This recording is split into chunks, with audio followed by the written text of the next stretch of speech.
High Commander Vexhal stood in the center of the war room, his four arms crossed behind his back as he studied the glowing map before him.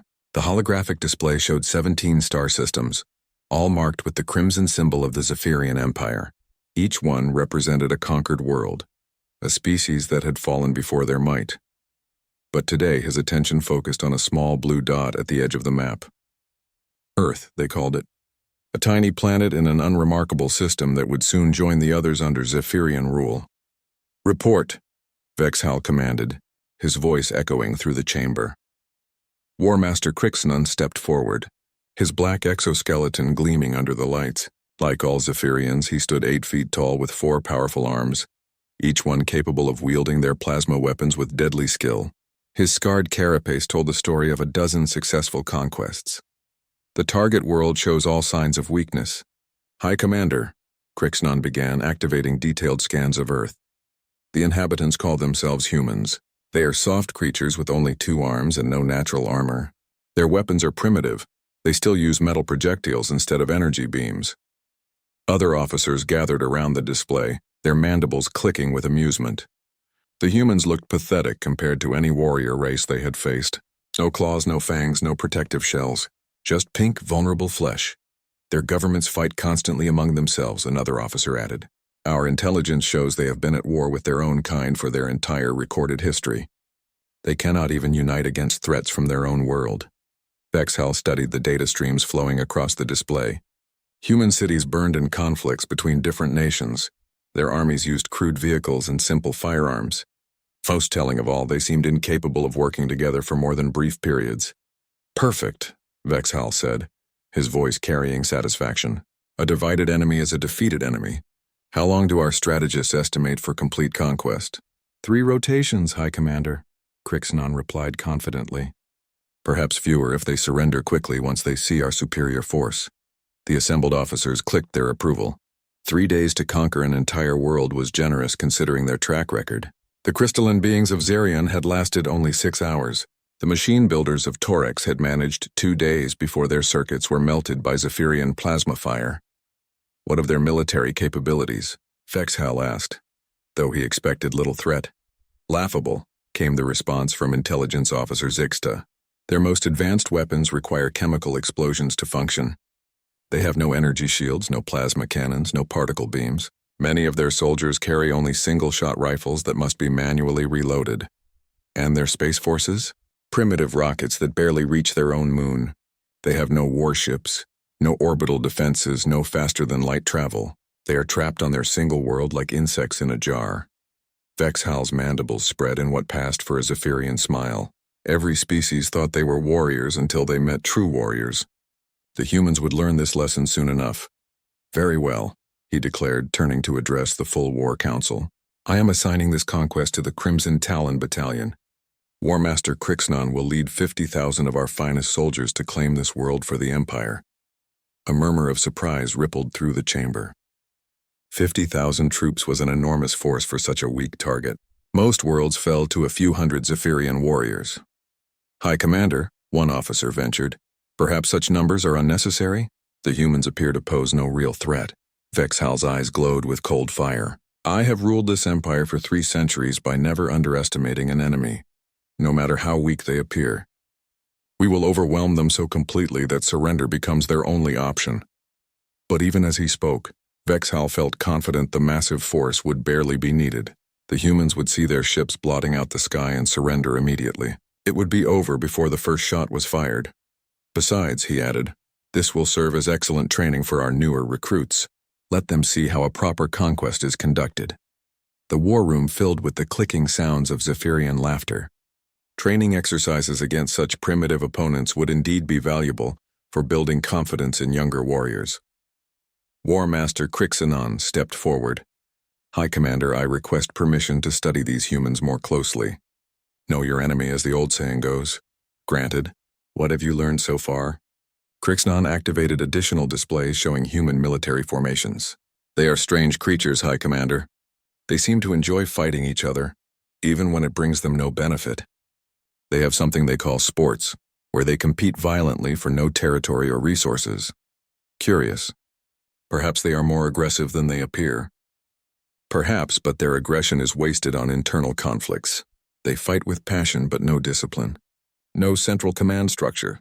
No unified strategy. Each nation guards its military secrets from the others, even when facing common threats. This information pleased Vexhall greatly. A species that could not trust its own kind would crumble instantly when faced with external pressure. The Zephyrians had seen it countless times before. What of their population centers? Massive cities with millions of inhabitants but poorly defended. Most have no military installations at all. They seem to believe that avoiding conflict will protect them from war. More clicking laughter filled the chamber. Such naive thinking would be their downfall. Prepare the fleet, Vexhall commanded. Full battle formation. I want every human to see our power and understand the futility of resistance. Yes, High Commander. Shall we demand surrender before beginning the assault? No, Vexhall decided. Let them see our forces first. Fear will make them more cooperative. A few demonstrations of our weapons should convince them to submit. As the War Council dispersed to make preparations, Vexhall remained before the display of Earth. The little blue world looked so peaceful from space, with its white clouds and green continents. Soon it would bear the scars of conquest like all the others. He thought of the 17 systems already under Zephyrian control. Each conquest had followed the same pattern. Arrival, demonstration of superior force, demand for surrender, brief resistance, and finally submission. The process had become almost routine. The humans would be no different. In fact, they might prove even easier than most. Their divided nature and primitive technology made victory inevitable. Within days, Earth would be just another crimson dot on the Empire's map. War Master Crixnon returned with final reports. The fleet is ready, High Commander.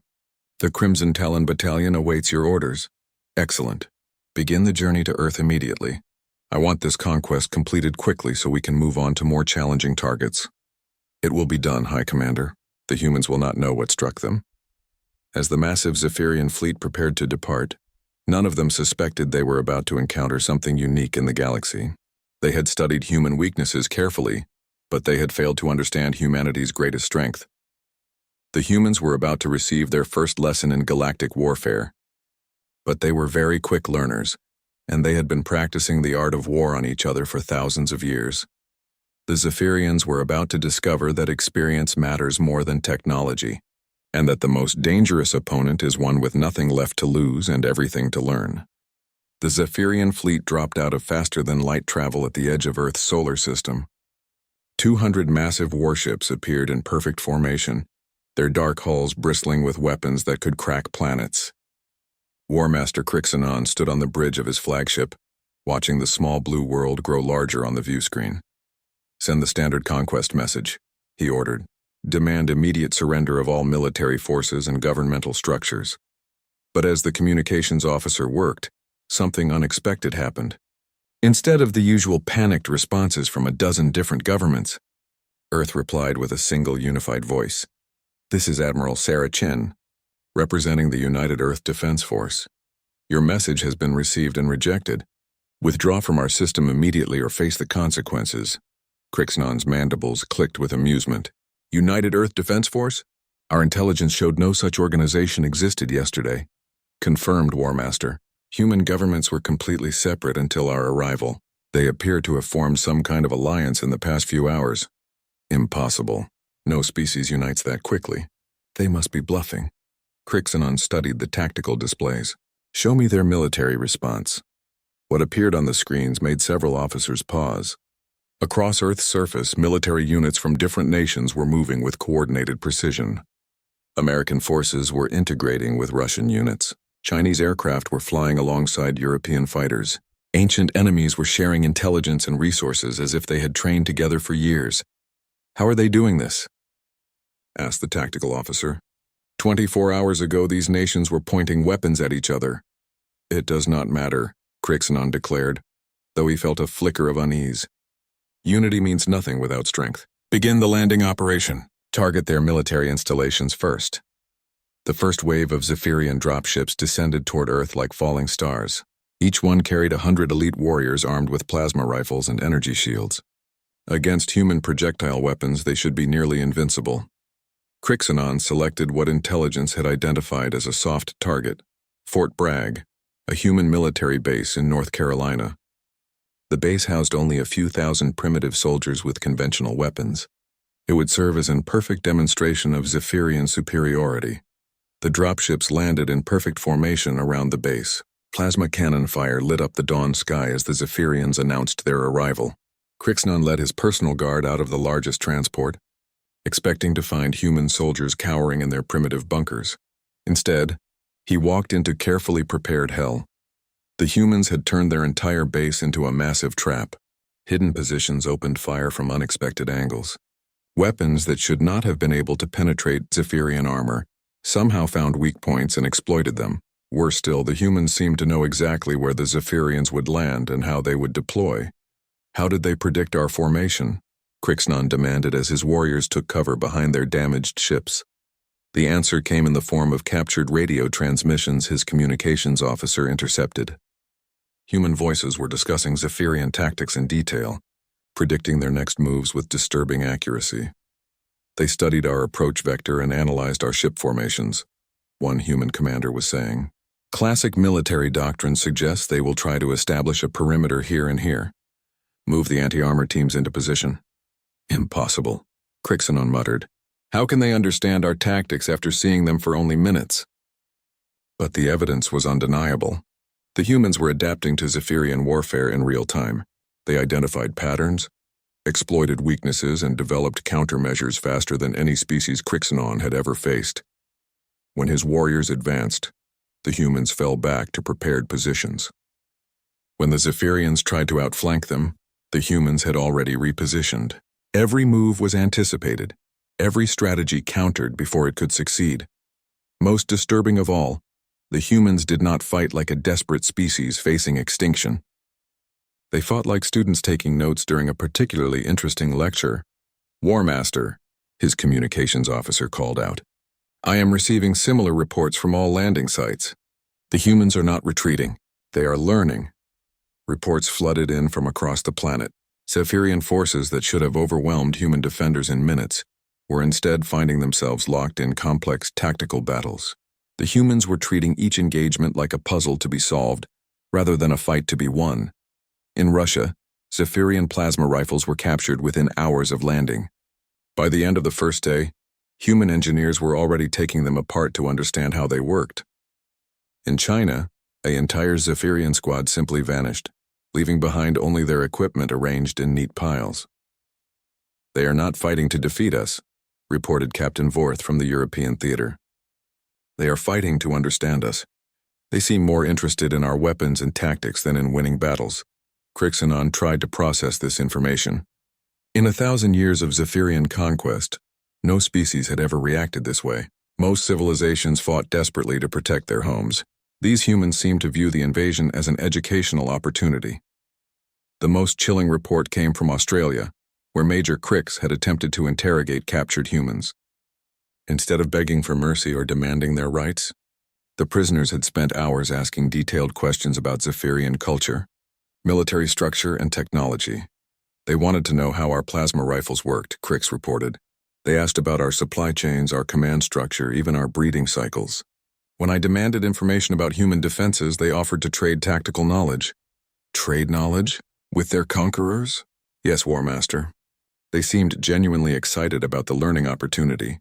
One of them said, and I quote, "This is the best training exercise we have ever had." Training exercise. The word sent a chill through Crixnon's exoskeleton. These humans were not seeing the invasion as an existential threat. They were treating it as a chance to learn new forms of warfare from advanced opponents. As the first day of conquest turned into the first week, the unthinkable became undeniable. The humans were not just surviving the Zephyrian assault, they were improving because of it. Every engagement taught them something new about their enemies. Every captured weapon was quickly reverse-engineered and improved upon. "War Master," his intelligence officer reported, "we have a problem. The humans are beginning to use our own tactics against us. They have somehow learned to predict our battle formations and counter them effectively. How is that possible? They appear to have analyzed every engagement and identified patterns in our behavior. They have created what they call war games, where they practice fighting against simulated Zephyrian forces." Crixnon stared at the tactical displays showing human forces across the globe. They were no longer the same species that had been fighting each other just days before. The invasion had transformed them into something new, a unified force that learned and adapted with terrifying speed. But the most disturbing realization was yet to come. As he studied the reports from all fronts, Crixnon began to understand what the humans were really doing. They were not trying to win the war in any conventional sense. They were trying to become better at war itself, and they were succeeding. "Send a message to High Command," Crixnon ordered, his voice heavy with implications he was only beginning to understand. "Tell them the humans are not what we expected. They are not fighting to survive." "What are they fighting for, War Master?" Crixnon looked at the data streams showing human forces growing more sophisticated by the hour. "They are fighting to learn everything we know about warfare, and I fear they may succeed." 3 months into what should have been a 3-day conquest, War Master Crixnon found himself staring at reports that defied everything he knew about warfare. The humans had not only survived the initial assault, they had turned the entire conflict into something unprecedented in Zephyrian military history. "Show me the latest casualty reports," he commanded, though he dreaded the answer. "We have lost contact with the 47th Strike Battalion," his aide reported. "Last transmission was from their position in the Amazon rainforest. Search teams found their equipment neatly stacked, but no bodies. No signs of battle. They simply vanished. The same as the others?" "Yes, War Master. 17 battalions have disappeared in the past month. Always the same pattern. Equipment left behind in perfect order, no trace of the warriors themselves." Crixonon's mandibles clicked with frustration. The humans had somehow learned to make entire Zephyrian units disappear without leaving evidence of how they had done it. It violated every principle of warfare he understood. "What about the Damascus incident?" His aide's posture shifted nervously. "The 23rd Assault Regiment attempted to secure a human research facility. When they breached the building, they found it empty except for a single human scientist. The scientist thanked them for coming and offered to demonstrate human defensive technologies. And? The demonstration involved something the humans call nerve gas. The entire regiment was incapacitated within minutes. When they woke up, they were in human medical facilities being treated for exposure. The humans had saved their lives." Crixnon felt his exoskeleton tighten with confusion. "They captured an entire regiment and then healed them?" "More than that, War Master. During their recovery, the humans interviewed each warrior extensively. They asked detailed questions about Zephyrian biology, psychology, and military training. They seemed more interested in understanding us than in holding us prisoner. This was beyond anything in Zephyrian military doctrine. Enemies were supposed to kill captured warriors or use them for labor. They were not supposed to heal them and then conduct friendly interviews about military secrets. Where are those warriors now? Still in human custody, but according to their reports, they are being treated as honored guests. The humans are teaching them about Earth culture and asking them to teach about Zephyrian society in return." Crixnon studied the tactical displays showing the current state of the invasion. What had begun as clear battle lines had devolved into something resembling a complex game. Zephyrian forces controlled territory during the day, only to find it empty when they returned the next morning. Human fighters appeared and disappeared like ghosts, always one step ahead of Zephyrian tactics. Worst of all, the humans were getting better at fighting Zephyrians faster than the Zephyrians were getting better at fighting humans. Status report on captured technology. Problematic, War Master. The humans have reverse-engineered our plasma rifles and improved them. Their versions are more efficient and cause less collateral damage. They have also adapted our energy shields to protect their vehicles. How is that possible? It took our scientists decades to develop those weapons. Human engineering teams work differently than ours. Instead of following established procedures, they experiment constantly. They seem to understand the principles behind our technology intuitively, then find ways to make it work better. Crixnon pulled up recordings from various engagements. The footage showed human soldiers using modified Zephyrian weapons with skill that suggested weeks of training, even though they had captured the technology only days before. They learn faster than any species we have encountered, he admitted. But learning means nothing without the ability to mass-produce weapons. About that, War Master. His aide activated new displays showing satellite imagery of Earth's industrial centers. Human manufacturing has increased by 400% since the invasion began. They have retooled their entire industrial base to produce military equipment in weeks rather than months. The images showed human factories operating around the clock, producing not just their own weapons but improved versions of Zephyrian technology. They had somehow streamlined manufacturing processes that took the Empire years to perfect. How are their supply chains functioning? They were fighting each other just months ago. Complete integration, War Master. Former enemies are now sharing resources, knowledge, and personnel as if they had been allies for generations. A Chinese engineer developed an improvement to Russian radar systems, which was then manufactured in American factories and deployed by European forces. Crixanon felt something he had never experienced in centuries of warfare: the cold touch of fear. The humans were not just adapting to Zephyrian technology, they were evolving as a species. The invasion had accelerated their development in ways that should have been impossible. What about their command structure? Surely they cannot maintain unity under this pressure. Their leadership has become more coordinated, not less. They have established what they call a war council, with representatives from every major nation. Decision-making that once took months now happens in hours. The reports kept getting worse. Human forces had begun launching counterattacks against Zephyrian positions, using tactics that combined traditional human warfare with captured alien technology. They struck without warning, gathered intelligence, and disappeared before Zephyrian reinforcements could respond. War Master, we have an urgent communication from the orbital fleet. Crixanon activated the communication channel, expecting routine supply requests. Instead, Admiral Tixka's image appeared with obvious distress. War Master, we have a situation. Human forces have somehow reached orbit. Impossible. They have no space-capable warships. They improvised. They used captured Zephyrian shuttle technology combined with their own rocket systems. 3 human teams have attacked our supply depots on the moon. Crixanon stared at the Admiral in disbelief. The moon? How did they develop space combat capabilities so quickly? They did not develop them, War Master. They stole them. And then they made them better. The human spacecraft are faster and more maneuverable than our standard shuttles. What were their objectives? That is the strangest part. They did not try to destroy our facilities. They gathered intelligence, took samples of our technology, and left detailed notes about vulnerabilities in our orbital defenses. It was as if they were conducting research rather than military operations. The communication continued with more disturbing news. Human teams had infiltrated Zephyrian command centers, not to sabotage operations but to observe how Zephyrian military hierarchy functioned. They had studied troop movements, command protocols, and decision-making processes with scientific precision.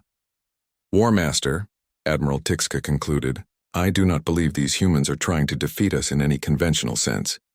They appear to be studying us like laboratory specimens. After the communication ended, Crixanon stood alone in his command center, surrounded by data that painted an impossible picture. The humans had transformed from a primitive, divided species into something that defied classification.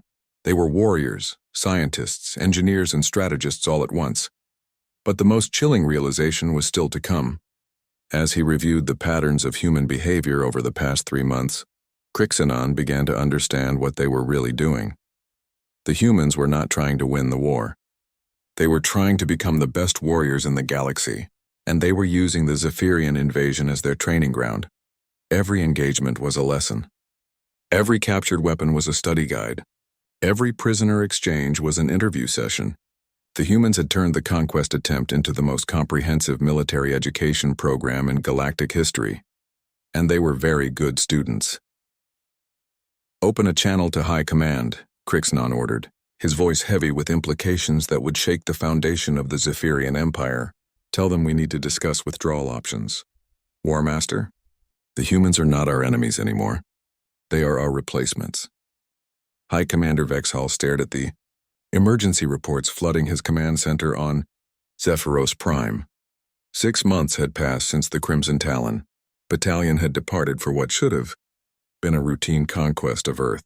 Instead of victory celebrations, he was reading the most disturbing intelligence reports in the Empire's 1,000-year history. Explain this to me again, he demanded, his voice carrying the weight of dawning horror. How did human forces appear in the Proxima Centauri system? Intelligence Officer Zixta's mandibles trembled as she replied. They used captured Zephyrian faster-than-light technology, High Commander. But they did not simply copy our designs. They improved them. Human ships are now traveling between star systems 300% faster than our best vessels. In 6 months, it took us centuries to develop FTL travel. Human engineers work differently than ours. They do not follow traditional research protocols. They experiment, fail, adapt, and improve at speeds that should be impossible. They treat technological development like a game with no rules. Vexhal activated the holographic display showing the current situation across multiple star systems. The sight made his exoskeleton crack with stress. Human ships were appearing throughout Zephyrian space, not as conquerors but as observers. They studied Zephyrian colonies, documented military installations, and interviewed captured Zephyrian personnel with scientific precision. What do they want? What are their demands? That is the problem, High Commander. They have made no demands. They do not seek territory, resources, or political control. They appear to be conducting research. Research on what? On us, on warfare itself. On how galactic civilizations function. They are treating the entire galaxy like a massive library, and they want to read every book. A new communication alert flashed on the command console. The transmission came from the Outer Rim territories, where the 15th Fleet had been conducting routine patrols. Admiral Korth's image appeared, his usual confidence replaced by obvious distress. High Commander, we have encountered human forces in the Vega system. They were examining our mining operations on Vega III. Did you engage them? We tried. Their ships avoided combat and transmitted a message asking if we would be willing to participate in what they called military exercises. They wanted to practice fighting against our tactics in controlled conditions. Vexhal felt his blood vessels constrict with disbelief. They requested training sessions with our fleet? Yes, High Commander. When we refused, they demonstrated their capabilities by disabling our weapon systems without damaging our ships. Then they transmitted detailed analysis of our fleet formations and suggested improvements to our tactical efficiency. Improvements? They were correct, High Commander. Their suggestions would have increased our combat effectiveness by approximately 40%. They understand our own military doctrine better than we do. The communication ended with Admiral Korth requesting permission to withdraw to safer territory, but as Vexhal studied the galactic map, he realized there might not be any safe territory left. Human ships were appearing throughout Zephyrian space with increasing frequency. Status report on War Master Crixnon and the Earth Invasion Force. Zixta's posture shifted nervously. We lost contact with the War Master 3 days ago, High Commander. His last transmission was incomplete. They are not conquering us. They are collecting us. Request immediate, then nothing. Collecting us? What does that mean? We believe the humans have been capturing Zephyrian personnel for study purposes, not as prisoners of war, but as research subjects. They appear to be documenting everything about our species: biology, psychology, culture, military training. Vexhal pulled up the most recent intelligence estimates about human capabilities. The data painted a picture that challenged everything he understood about technological development. In 6 months, humans had advanced from primitive projectile weapons to energy-based armaments that surpassed Zephyrian designs. They had gone from chemical rockets to faster-than-light spacecraft. They had evolved from a divided planet to a unified interstellar civilization. How is this possible? How can any species develop so quickly? Our xenobiologists have a theory, High Commander. Humans appear to have evolved as a species optimized for rapid adaptation. Their neural structure allows them to process and integrate new information faster than any known civilization. They do not just learn, they evolve in real time. And we gave them a galaxy's worth of new information to process. Exactly. By invading their world, we provided them with the ultimate learning opportunity. Every weapon we brought, every tactic we used, every piece of technology they captured became a stepping stone to something better. A priority alert suddenly blazed across all command displays. Emergency transmissions were coming in from border worlds throughout the Empire. Vexhal opened the channels to find panicked reports from colony administrators. High Commander, this is Governor Mextal of Zerion Prime. Human ships have appeared in our system. They are requesting permission to establish what they call cultural exchange programs. They want to trade knowledge with our citizens. This is Outpost Commander Vril from the Torex system. Humans have offered to help us improve our mining efficiency in exchange for information about our industrial processes. Colony Administrator Feith, reporting from New Zephyros. Human representatives are asking if we would like to participate in something called joint research projects. The reports continued flooding in from across the Empire. Humans were not invading Zephyrian worlds. They were networking with them. They approached each colony with offers of technological advancement, cultural exchange, and mutual cooperation. High Commander, Zixta reported with growing alarm. Several colonies are accepting human offers. The efficiency improvements they provide are substantial. They are bribing our colonies with superior technology, not bribing, teaching. The humans appear genuinely interested in helping other species improve themselves. They offer advanced technology freely, asking only for knowledge in return. Vexhal realized with growing horror that the Empire was facing something unprecedented, an enemy that conquered through cooperation rather than force. The humans were not trying to rule the galaxy. They were trying to improve it with themselves as the teachers. What about our military response? Can we stop them? Our fleets cannot catch their ships, High Commander. Human vessels are faster, more maneuverable, and equipped with defensive systems that make them nearly invulnerable to our weapons. When our forces do engage them, the humans use the encounters as training exercises to improve their combat capabilities. So every time we fight them, we make them stronger. Precisely. They have turned warfare itself into a learning opportunity. Every battle teaches them something new about galactic military doctrine. A final transmission arrived from the frontier territories. This one came directly from War Master Crixnon, though his image showed obvious changes. His exoskeleton bore unfamiliar markings and his eyes held a strange gleam of excitement. High Commander Vexhal, this is War Master Crixnon reporting from Earth. I must inform you that the invasion has been repurposed. Repurposed? Explain yourself, War Master. The humans have offered the Crimson Talon Battalion an opportunity to participate in what they call advanced military research. We are helping them develop new forms of warfare while they help us understand our own limitations as soldiers. You are cooperating with the enemy? They are not our enemies, High Commander. They are our teachers. They have shown us that everything we knew about warfare was primitive compared to what is possible. They are offering to share this knowledge with the entire galaxy. This is treason, War Master. No, High Commander. This is evolution. The humans have evolved beyond the need for conquest. They seek to elevate all species to their level. I recommend you consider their offer of cooperation before they decide to pursue other options. The transmission ended, leaving Vexhal alone with the terrifying realization that his most trusted War Master had been converted to the human cause. Not through force or coercion, but through the promise of knowledge and advancement. The Empire faced a choice: resist and be overwhelmed by superior human capabilities, or surrender and accept transformation into something unprecedented in galactic history, a civilization dedicated to learning rather than conquest. Either way, the age of Zephyrian dominance was ending.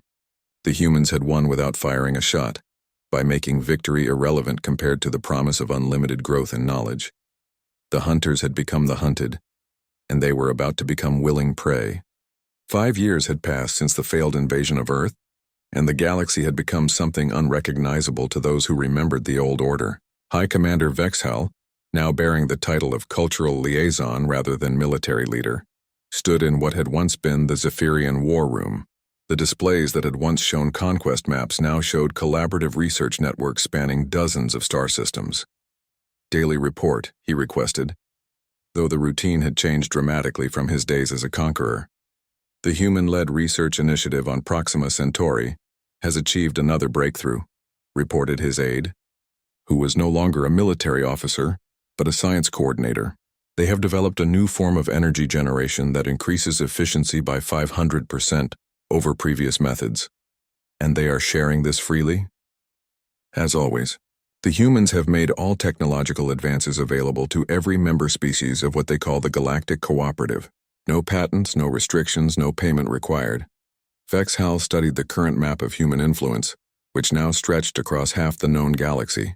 But unlike the crimson markers of Zephyrian conquest, these territories were marked in gold, the color humans use to represent shared knowledge and mutual advancement. Status of former Zephyrian colonies? All have requested to join the cooperative. The technological and social improvements offered by human partnership far exceed anything the Empire could provide. Crime rates have dropped 90%, productivity has increased 300%, and citizen satisfaction surveys show unprecedented happiness levels. It was true, though it still amazed Vexhall to contemplate. The humans had not conquered the Zephyrian Empire. They had made it irrelevant by offering something better. Instead of demanding tribute and submission, they provided free technology, education, and cultural exchange. Instead of ruling through fear, they governed through inspiration. What about resistance movements? Surely some species oppose human expansion. The Krolex hegemony attempted to form an anti-human alliance last year, his aide reported. The humans responded by sending educational delegations to Krolex worlds. Within 6 months, the hegemony leadership requested membership in the cooperative. They converted their enemies through education. The humans demonstrated that cooperation produced better results than conflict. When the Krolex saw other species thriving under human partnership, they abandoned their resistance in favor of advancement. A priority communication alert appeared on the console. Vexhall accepted the transmission, expecting routine updates about research projects or cultural exchanges. Instead, he found himself face-to-face with Admiral Sarah Chen, the same human who had refused Zephyrian demands 5 years earlier. But Admiral Chen looked different now. Her uniform bore insignia from dozens of species, representing the integrated nature of human-led forces. Her eyes held the confidence of someone who had helped reshape the galaxy for the better. "High Commander Vexhall," she said with genuine warmth, "I hope this communication finds you well. I wanted to personally invite you to attend the 5th anniversary celebration on Earth." "Celebration of what, Admiral?" "Of the day your invasion taught us that we were not alone in the universe. We consider it the most important moment in human history, the day we learned that there was so much more to discover and understand." Vexhall felt his mandibles click with irony. The humans were celebrating the invasion that had been intended to destroy them. "I am not certain that would be appropriate, Admiral. Many of your people suffered during that conflict. On the contrary, Commander, our people are grateful for the experience. The invasion accelerated our development by centuries and taught us that the galaxy was full of potential teachers and partners. We would like to honor the Zephyrian contribution to human advancement. Honor our failed conquest attempt. Honor your successful educational mission. Without Zephyrian technology and tactics to study, humanity might have remained isolated on Earth for generations. You gave us the knowledge we needed to become a galactic civilization." Admiral Chen's words carried genuine gratitude, not the bitter irony Vexhall might have expected. The humans truly viewed the invasion as a gift rather than an attack. "Admiral, may I ask a question that has troubled me for years?" "Of course. Why did you not simply destroy us when you had the capability? Human technology surpassed ours within months of the invasion. You could have eliminated the Zephyrian threat permanently." "Admiral." Chen smiled with an expression that had become characteristic of human leadership, patience, mixed with enthusiasm for sharing knowledge. "Because destruction teaches nothing, Commander. We learned more from working with captured Zephyrian personnel than we ever could have from studying their remains. Every species has unique perspectives and capabilities. The galaxy becomes stronger when those capabilities are shared rather than eliminated. And now we have the most diverse and capable civilization in galactic history.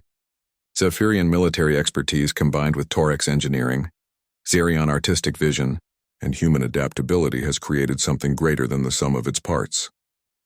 The communication continued with Admiral Chen describing the anniversary celebration. Representatives from every species in the cooperative would gather to share technological advances, cultural achievements, and plans for continued expansion, not through conquest, but through invitation and demonstration. "We have identified 17 new civilizations in the Outer Rim territories," Admiral Chen explained.